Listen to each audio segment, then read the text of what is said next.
Your best friend is dying to tell you a really crazy story. As the story goes, two men leave on a hunting trip. Too bad for them, they're terrible hunters. Before long, they find themselves at the bottom of the food chain. Unable to catch anything, they start to starve.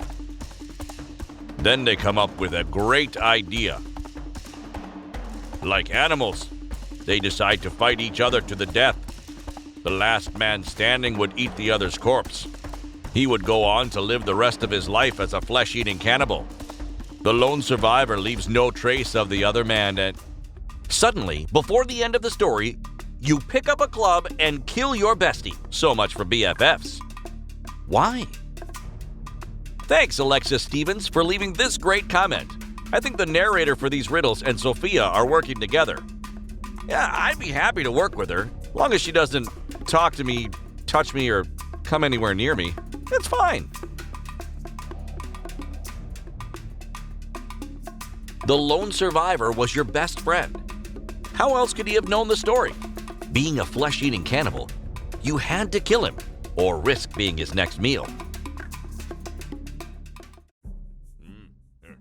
Not far from your tribe, a strange nomad is passing through. Dumb Neanderthals, you never know who's a cannibal in this world. I'll have to travel with the next smartest thing. Come on, Fido. Several days into their journey,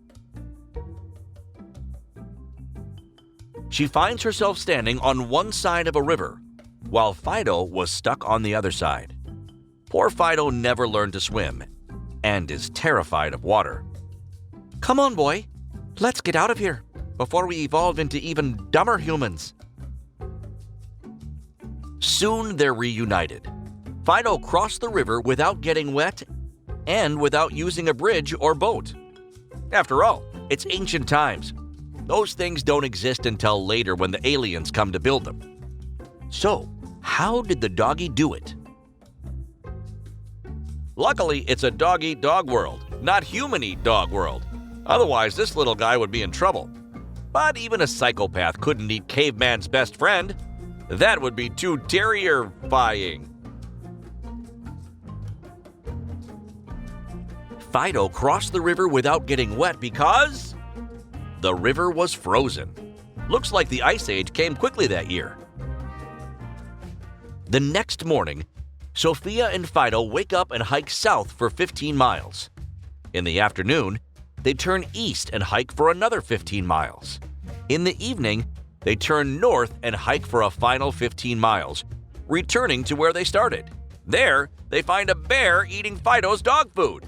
What color was the bear? There's only one kind of bear I'd want to run into, and that's my teddy bear. It's the only kind that's bearable. Get it? Gummy bears are allowed too, especially the red ones.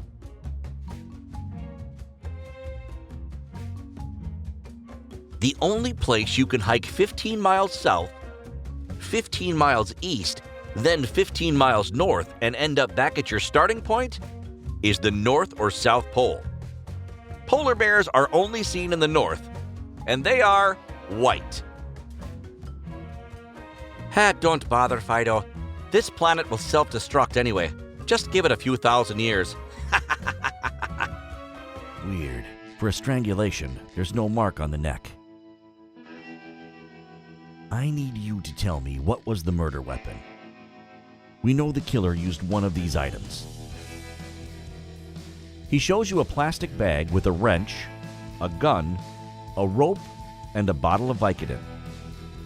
The only fingerprints are the ones from the victim. And yet, your boss says the murder weapon is right in front of you. Which one is it? Hey, congratulations on the internship. Everyone here at Riddle Me This was rooting for you. We all knew how excited you'd be to look at dead bodies all day. We all said, hey, you know who would be really good at looking at dead bodies all day? You! I know, what a coinkydink. None of them. She was suffocated with the plastic bag.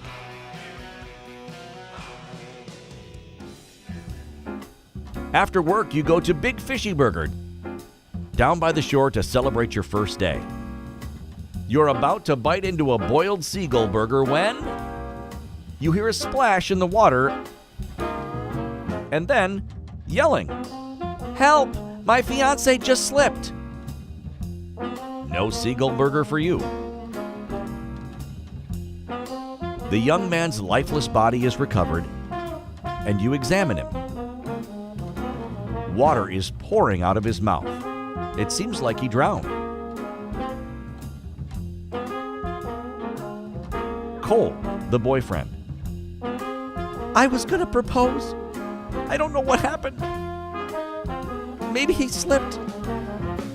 Andrews was never a good swimmer. Camilla, the waitress. He must have been drunk or something. Poor sweet thing. He came in every week, even though he's allergic to everything. Like, seriously, who's allergic to seagull? Lily, the cook. I didn't know Andrews well, but Cole is one of our best customers. Although since they started dating, they don't come in as often. His boyfriend was allergic to so much stuff.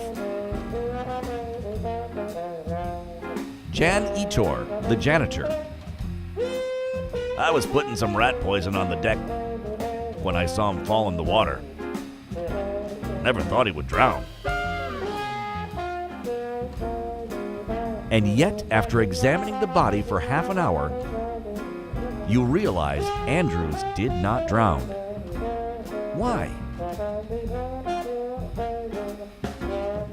I can't believe you eat seagull burgers. But then again, your idea of a fun day is to look at dead bodies. So I guess you would like eating flying ocean rats for dinner.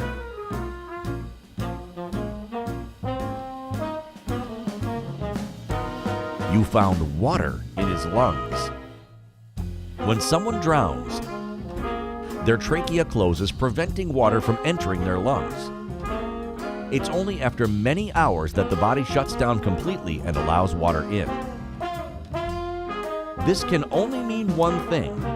Andrews was already dead when he was pushed in the water. You're not feeling super trusty of the four suspects. You dig for clues.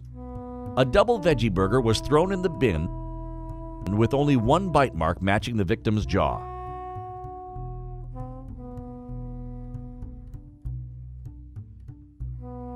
The burger had a weird gluten-free bun, no toppings, and the rest was just a mishmash of herbs and veggies. Oh, and an engagement ring made out of steel. Curious choice for a proposal. You press your witnesses a little further. Cole, the boyfriend. Why steel? Andrews was allergic to all other metals. I hid it in his double veggie burger while he was in the bathroom. I was trying to be cute. Camilla, the waitress. Yes, okay, I couldn't stand him. Plus, Cole had been coming in less and less since they've been dating. How can you fall for someone allergic to seagull? Lily, the cook. We use only the freshest seagulls. I wash my hands before cooking any burgers, so I don't know why he collapsed. We have the same water flowing in the men's and women's bathroom. Jan Etor, the janitor. No, I didn't put any rat poison in the kitchen, nor inside the restaurant for that matter. I washed my hands in the bathroom right after using the rat poison. And I didn't die.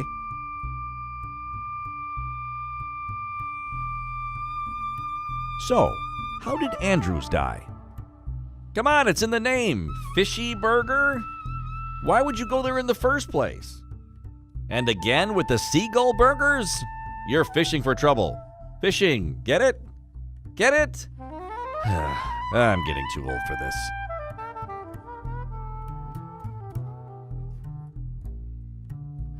It was an accident. The janitor left traces of rat poison on the bathroom faucet when he washed his hands. The same bathroom Andrews used to wash his hands before eating his veggie burger with, you guessed it, his hands. Andrews was so allergic that just one bite of the burger he was holding was enough to kill him instantly. So, the next time you eat at Big Fishy Burger, don't lick your fingers, I guess?